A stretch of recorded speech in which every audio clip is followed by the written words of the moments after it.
Alright, look, I have a lot of respect for the claymation art. Claymators, if you will.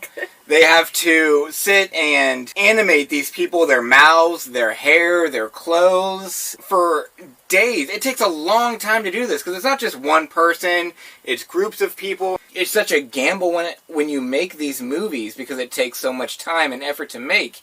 You want to guarantee that it's going to be a pretty good movie. And sometimes it just gets lost, like Paranorman, where it's a decently good movie, but when it comes out, it just falls into nothingness. Paranorman is really good. It is literally for the fans of the horror genre. You can't exactly, like, make a kid's movie entirely horror-related. But they, like, delve into the idea of, like, a B-rate horror movie right off the bat. It is the start of the movie, screen pops up, and it's this old-looking, real, like, really cheesy horror movie, and they mock it. The whole girl screaming, "Ah!" And then she stops to look at the camera because the zombie's coming to her so slowly, she could have already gotten away. They took the Scream Queen herself, Jamie Lee Curtis, and made it as, like, a homage to her, and there's this blonde chick who is literally bored with the monster that is coming at her because she's done. Like, oh, this is going to be like a B-rate horror movie, guys. This is setting it up right away. You've got very subtle references throughout the movie. I mean, Neil's got the hockey mask on, and the phone call that is the theme song. When Prendergast is outside the high school building, again, another Halloween reference.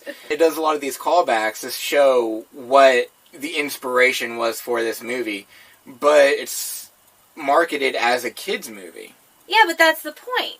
You can't just take little kids and, like, throw them into horror movies. In the first scene, when he's watching the horror movie, you see what appears to be his grandma sitting there. She's, like, asking him questions about the movie. He's talking with her, and then he gets up when his mom calls him. And he goes in, and she's like, "Hey, can you turn up the thermostat? My feet are cold." And he's like, "Yeah." Goes in, says that to his dad, and only in that moment do you realize that his grandmother is a ghost. Yes, she's dead and no longer has a physical form, but he still treats her as a normal human being who deserves, you know, to be treated kindly. Him wanting to turn up the thermostat for his grandma shows that he has compassion for the ghosts, but that he doesn't have a realistic understanding of what death means, because him turning up the thermostat isn't going to help his grandma, because she's a ghost. But yet he still goes to his parents and asks, and they don't help him. It leads to an argument. They don't say, "Oh, maybe my son is seeing dead people, we should help him try and go through society in maybe a normal way, because clearly my son doesn't have a healthy understanding of death." The movie wants to handle death in a real way, but none of the characters in the movie actually handle death in a good way. The dad projects his anger about his mom's death, you know, onto the son. And then the mom, instead of trying to actually help the family deal through the issues, try to just say, "Let's all calm down and go back to normal." Neil's not new to the town, and he doesn't even try and befriend Norman until his dog dies. Because he knows that this is the kid that can see ghosts, so he thinks maybe this kid can help me play with my dead dog. On the first day he meets Norman, he says, "Hey, can you come over to my house and help me play with my dead dog?" He even has a shrine of his dead dog in his locker. The movie doesn't actually show a healthy way of handling death, even though it's such a main topic of it. But it does. It looks at death in the most realistic way you possibly could. His dad reacts in a very real way of a man who is suffering over his mom's death and doesn't know how to handle it. His wife just wants to try to get everything back to normal because that's the way she can try to help everybody deal with stuff. Neither way are good ways to deal with the situation, but it's literally the most realistic way that any given person would deal with this situation. Everybody is dealing with grief in their own way in this movie. But Norman is different. The whole point is he can see and talk to ghosts. So they're not able to help him. They've never known anybody like this. I mean, they knew Uncle Pendergrass, but everybody thought he was insane. And Norman was on the same path to being like him because he shut himself off from everybody and anything and just talked to the ghosts. If Prendergast hadn't waited until literally he was dying to try and reach out, and then he does die, and then he tries to reach out from death and tell Norman, "This is what you have to do," But in the end, he still messes up because he doesn't tell him one thing: where to read the book at. If he had told him, then he literally would have shown up there and read the book before anything would have happened, because that's what did happen. Even though he didn't tell him where to read, he still had enough time to show up to his house, get the book, try and figure out where he's supposed to read at, and then get there. The bully even tries to stop him, and he still reads the book at the spot. So everything would have been fine, and Agatha would have stayed asleep for one more year. But because he didn't tell him this, they spend most of the movie trying to figure out where to read the book at. Where in the heck are they supposed to read the book at? Where is Agatha's real grave? They don't know. But Prendergast knew. If you had been training him from the beginning, he would have known what to do. And it's not that hard. Hey, read this book right here on this day every year. It's simple. Is it that simple? Think about what Pendergrass may have figured out. He may have decided, you know what, this has gone on too long. I think that over the years, the idea of what happened got so twisted, which is why the town made it into this whole green old haggy witch, because nobody bothered to realize the truth and just used it to their own benefit. Mm-hmm. The town covered up this horrible truth that their ancestors murdered a child. Talk about heavy thoughts for this movie. They covered it up and made it into a spectacle. He forgot to tell him where to go. He didn't forget to tell him. He had to have known that Norman did not know where this gravesite was because he was the only one who knew. The Prendergast family members have all read to her to keep her under wraps and keep her calm. It's their curse. They were cursed to be outcasts who had to take care of a horrible situation that they did not cause. And Uncle Pendergrass, the crazy old bum in the woods, was outcast, and he saw what was happening with Norman. He saw that he had, one friend, that he was an outcast, he was treated poorly, bullied, his family didn't understand him, and he did not want him to end up like him. Or like Agatha. People already knew that, this is the kid that can see ghosts. Then it gets worse in their little play recital, and then does it again later on during the actual play, when he literally relives the experience of his dead ancestor. He actually experiences this fear and then flips out and has this incident at school. Clearly all of this is coming to a head and he has no idea what's going on. He thinks that he can see ghosts. He has this uncle that can see ghosts. Why are they keeping them apart? It's just... Because they don't want him to end up like him. Think about it. They talk about it in the movie, how his dad is constantly trying to keep him away from this weird stuff. They indulge him, obviously. You see his bedroom, you see his, slippers and toothbrush are all zombie-related. But the parents still support him. They drive him to the grave site with a zombie in the car, trusting him when he tells them he's not dangerous, he's not going to eat our brains. They become zombies who literally nobody understands but somebody who can talk to ghosts. That is the ultimate up yours to them when they killed her. They cannot say, no, don't, we're not trying to hurt you. So they have to go talk to Norman, who is exactly like Agatha, because they literally says, please, you have to stop the curse. And when he does, what happens? Their zombie bodies melt away and you see their ghosts underneath. But think about it from their perspective.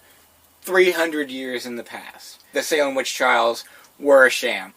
They weren't actually killing witches. They were killing normal people that their Puritan minds were just caught up in this group fear of what they don't understand.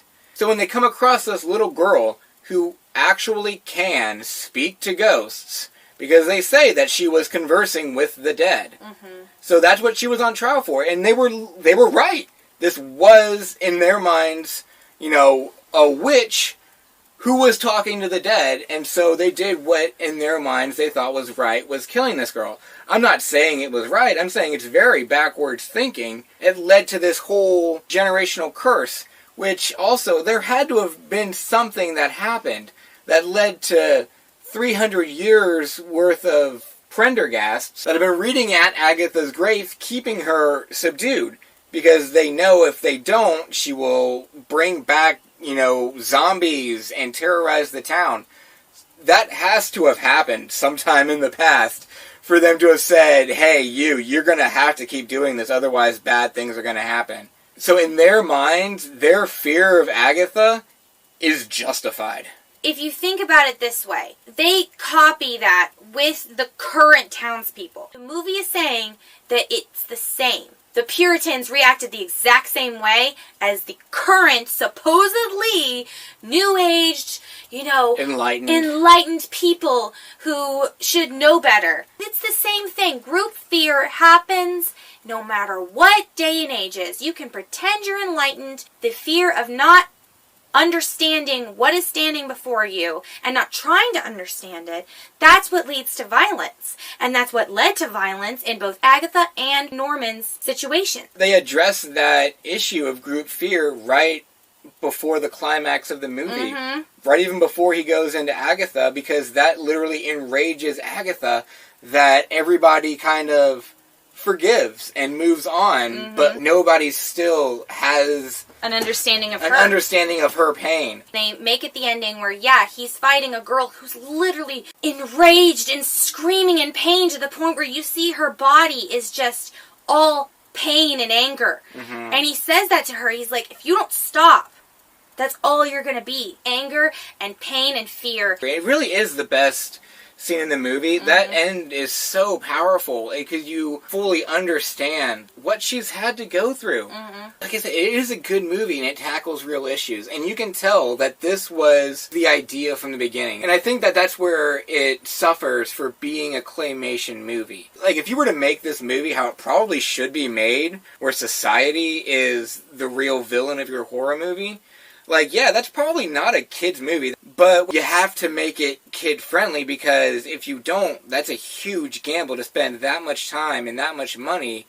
Because, that's where the money is in claymation, is with kids. This was probably a studio interference. They said, this is a great movie, but if you're going to make it claymation, you're going to have to make it more funny. See, I don't think that's the case. The whole point was to show kids that fake movie monsters and things like that, even the idea of what a witch is, being a pointy hat and a broomstick and warts in a green face, those things aren't real. That's not what the real scary stuff is. Look, I'm fine with that. And the movie's good, and it tackles good issues.